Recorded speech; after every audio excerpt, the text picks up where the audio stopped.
Fala pessoal, vamos para uma aula de Guerra Fria. Dessa vez, a detente. Bruno, o que é isso, cara? Que doideira, detente? Exatamente, detente é uma palavra francesa que significa relaxamento, né, distensão, e é exatamente isso que se trata esse período da Guerra Fria. Um apaziguamento, né, uma aproximação entre Estados Unidos e União Soviética, uma distensão do conflito, né, um arrefecimento dos ânimos, né? O que vai acontecer? A gente vai ter, depois da crise dos mísseis de Cuba, né, de 1962 a 1979, um período que muitos historiadores consideram que sequer houve Guerra Fria, um período de aproximação entre as duas maiores potências globais, tá? Então a gente tem, né, na cabeça que a Guerra Fria foi um período contínuo, de 1947 a 1991 não parou. Alguns historiadores dizem, não foi assim, meu guri. O que realmente aconteceu foi que a gente teve uma Guerra Fria de 1947 a 1962, e depois a gente tem outra Guerra Fria de 1979 a 1991. Alguns acham que foi assim, tá? É claro que se tu for, né, para um Enem da vida, para um vestibular, que sequer usa a periodização, que é o que a gente vai ver aqui, né, que é o que a gente está usando nesse conceito de aulas, tá? Sequer usam periodização, eles não vão dizer que a Guerra Fria ela tem dois momentos e que ela tem um break no meio, né? Eles não vão utilizar essa historiografia, tá? Isso aqui é mais a título de curiosidade e também te ajuda na interpretação histórica, né? Então tu pode ver, se tu tiver esse conceito na mente que teve duas Guerras Frias, tu vai entender que no meio teve um período de maior paz, de menos conflitos entre as superpotências, beleza? Se tu tá perdido e não faz ideia do que tá acontecendo aqui e quer ver outros vídeos de Guerra Fria que não os vídeos da Detente, aqui está o seu guia, né? Então procura no canal esses títulos. A fase clássica, que vai tratar dos conceitos primordiais, né, da era Truman,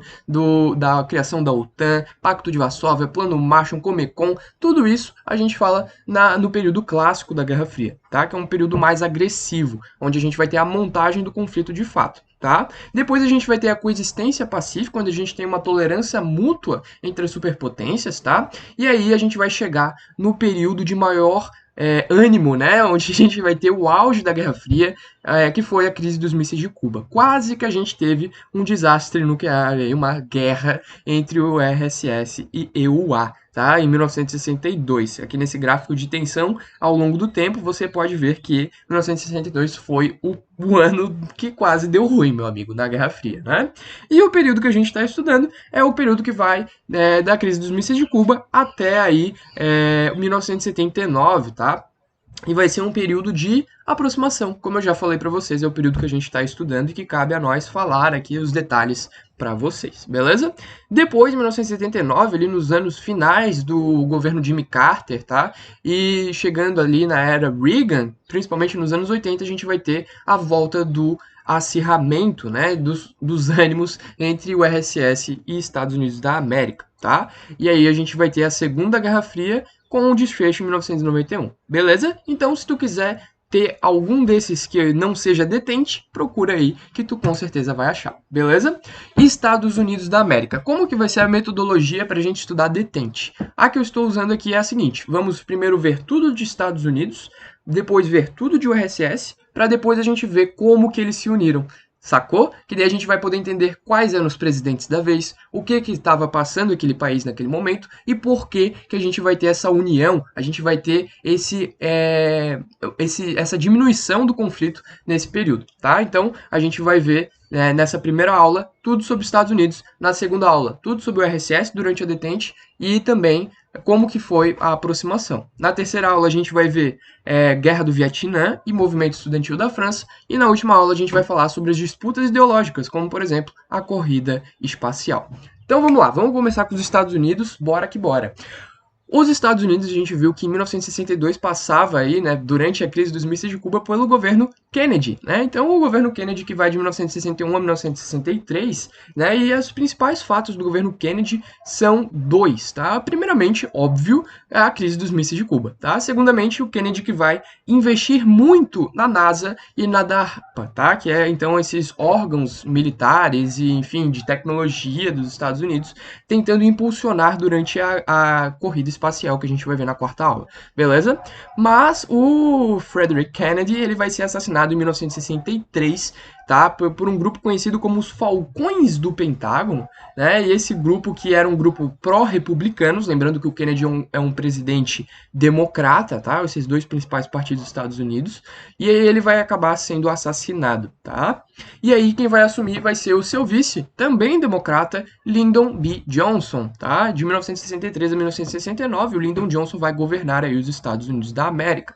O que vai acontecer no governo do Lyndon Johnson? Primeira coisa que tu tem que entender, o Lyndon Johnson é democrata, mas ele também é preocupado com Guerra Fria, tá? Então, por mais que a gente esteja num período de detente, de apaziguamento, né, de maior aproximação entre Estados Unidos e o URSS, a gente ainda tem algumas tensões e a gente ainda tem os Estados Unidos tentando se afirmar como uma grande potência global, tá? A gente não pode ser ingênuo de achar que os Estados Unidos está de boa com essa situação, que o socialismo pode crescer à vontade, não. Então o Lyndon B. Johnson ele vai tentar conquistar algumas áreas de influência, como por exemplo o Vietnã, que estava aí tendo, né, um avanço do socialismo por parte do Vietcong, né, e principalmente o Vietnã do Sul não estava conseguindo mais se sustentar. E aí a gente vai ter o Lyndon B. Johnson enviando tropas estadunidenses numa escalada no que ficaria conhecido como a Guerra do Vietnã. Beleza?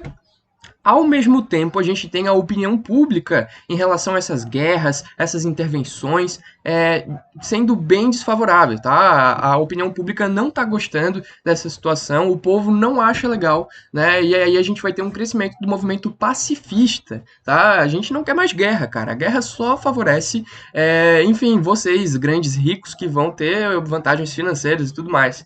Eu, povão, não quero guerra, cara. Não quero ver aí outros seres humanos sendo assassinados no meio dessas guerras, tá? E a gente vai ter então esse movimento pacifista que em determinado momento vai se juntar ao movimento de contracultura, tá? Um movimento que queria trazer aí mais liberdade de expressão, né? Trazer aí outros valores culturais, e a gente vai ter então esse movimento hippie que vai surgir aí dessa mistura entre movimento pacifista e movimento de contracultura, tá? E aí a gente vai ter, além disso, também uma coisa que é importantíssima para o teu estudo, tá, do século XX, que são as lutas do movimento negro estadunidense, tá, que merece até uma aula específica só para isso, tá. Então a gente vai ter, ao longo da década de 60, personalidades crescendo muito, né, personalidades angariando várias pessoas, né, a favor dessa luta, né, do fim da segregação racial que existia nos Estados Unidos. É bairro para branco, bairro para pobre, coisa parecida com apartheid, tá? O negro tendo que ser levantado, o ônibus, para o branco sentar, e aí quando o negro decide não fazer isso, como foi o caso da Rosa Parks, geraram nossa, uma confusão, como assim, né? A Rosa Parks não quis se levantar para o branco lá sentar. Não pode isso acontecer, né? Então a gente tem ainda assim um racismo muito grande nos Estados Unidos nessa época, e a gente vai ter aí dois grandes líderes, o primeiro Malcolm X, tá? E o segundo Martin Luther King, o famoso aí da frase I have a dream, né? E esses dois vão acabar sendo assassinados, o primeiro em 1963 e o segundo em 1968, tá, galera? E a gente vai ter aí essa triste situação desses dois que queriam aí um movimento de manifestações pacíficas, tá? E eles vão acabar sendo assassinados por pessoas que não concordavam com o movimento das pautas negras, tá? Das pautas de conquistas de liberdade e direitos negros, tá? E a gente vai ter, então, tristemente, essa situação acontecendo, esse assassinato dessas duas grandes lideranças, tá? Aqui eu trago duas imagens para vocês. Primeiramente, o Kennedy no dia do seu assassinato, olha só, ele e a sua mulher aqui, tá? E a segunda, de um festival do movimento hippie, do movimento de contracultura, o festival Woodstock, que aconteceu em 1969, tá? Então, bem interessante aí essa situação, que contou aí com grandes personalidades, como, por exemplo, Janis Joplin e Jimi Hendrix, tá? Para vocês verem aí como que foi o bagulho, foi muito louco, tá?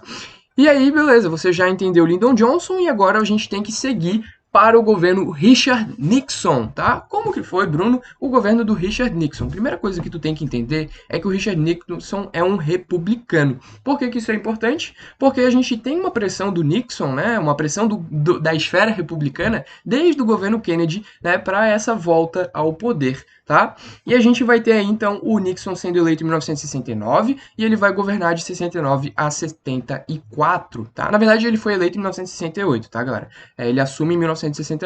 E ele vai ficar, então, aí de 69 a 74 no poder.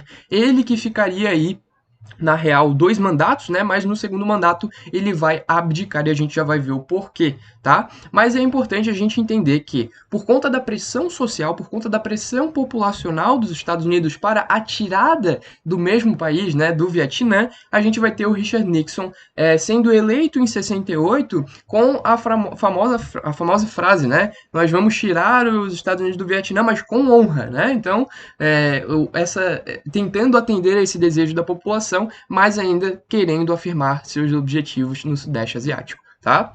O que vai encurtar o governo aí do Nixon, né, que vai acabar gerando a sua abdicação? O escândalo Watergate, né, que vai acontecer em 1972 e que era um movimento desse carinha que vocês estão vendo aqui, tá?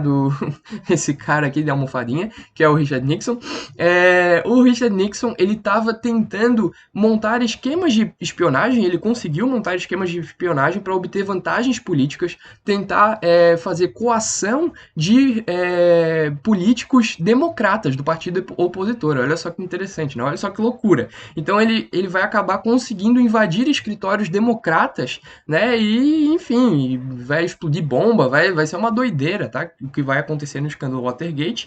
E a gente vai ter, então, o Nixon acabando por renunciar. Olha só aqui, né, a manchete do jornal The Sun. Nixon resigns, né? O Nixon renuncia. Ford will become president at noon, né? O Ford vai assumir como presidente. O Ford, né? O Gerald Ford, que era o vice do Nixon. E aí aqui fala, decision is late to weakness of political base, né? A decisão é por conta da base política fraca do Nixon. Então o Nixon, nessa questão de tentar intervir no Partido Democrata, ele acaba sendo mal visto por toda a base política estadunidense. Como assim, cara? Isso daí é coisa de ditador, isso daí é coisa de intervencionista, né? Nós, dos Estados Unidos, não podemos permitir que isso aconteça, tá ligado? Então, até pessoas muito conservadoras e republicanas repudiaram esse ato do Nixon de tentar intervir no partido opositor, beleza? E aí a gente vai ter, então, essa abdicação do Nixon, que estava sofrendo muita pressão política, né? E ele vai, então, ceder aí para o seu vice, o Gerald Ford, assumir, e ele que vai, então, completar esse mandato que vai de 1974 a janeiro de 1977. Beleza? O governo do Gerald Ford não acontece nada de muito mais, tá? Esse período de 1974 a 1977 não vai ter grandes acontecimentos. Beleza? Aí, depois do Gerald Ford, a gente vai ter o Jimmy Carter assumindo, tá? O Jimmy Carter, que é democrata, então a gente teve 2 republicanos no poder, e aí o Jimmy Carter é democrata, né? Esse partido volta ao poder em 1976, após as eleições de 1975, beleza? Então, em 1976, a gente tem o Jimmy Carter assumindo o governo, que vai até 1981, tá?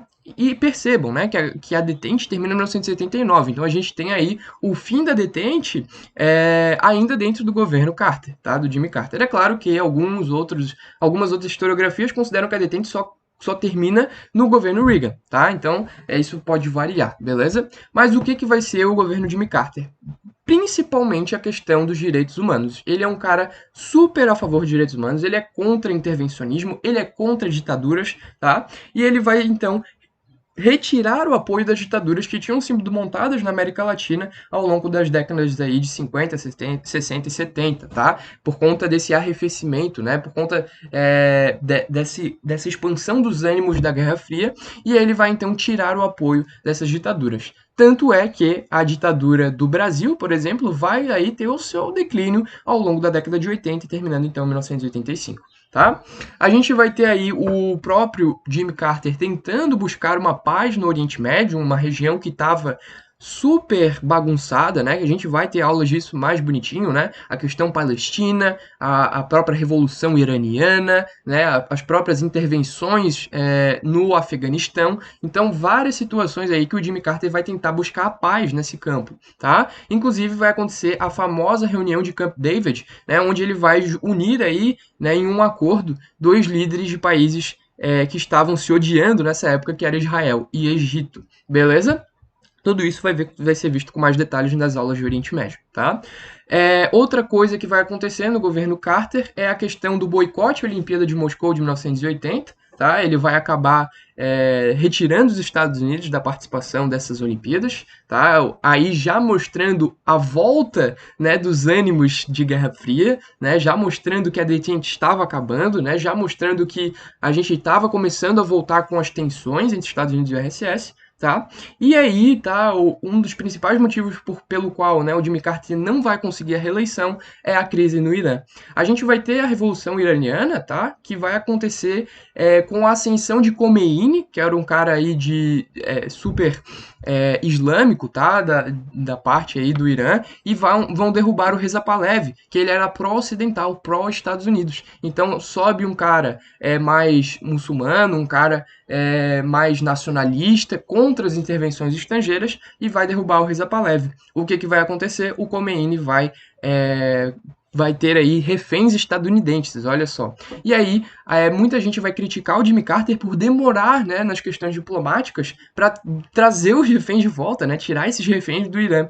E eles vão ficar aí mais de um ano, cara. Vão ficar mais de um ano, de 79 a 81 aí, reféns lá no Irã. Olha só que situação. Isso vai desgastar o governo Carter, vai desgastar os democratas e vai permitir a ascensão de Ronald Reagan ao governo estadunidense, tá? E aí a gente vai ter a volta dos republicanos ao poder. Beleza? Isso foi de Estados Unidos, para tu ter uma base histórica razoável, tá? Para tu entender o que foi a aproximação entre o URSS e Estados Unidos da América, né, ao longo dessa detente. Vai para a próxima aula então, que a gente vai discutir o URSS e a aproximação. Beleza? Beijão, valeu!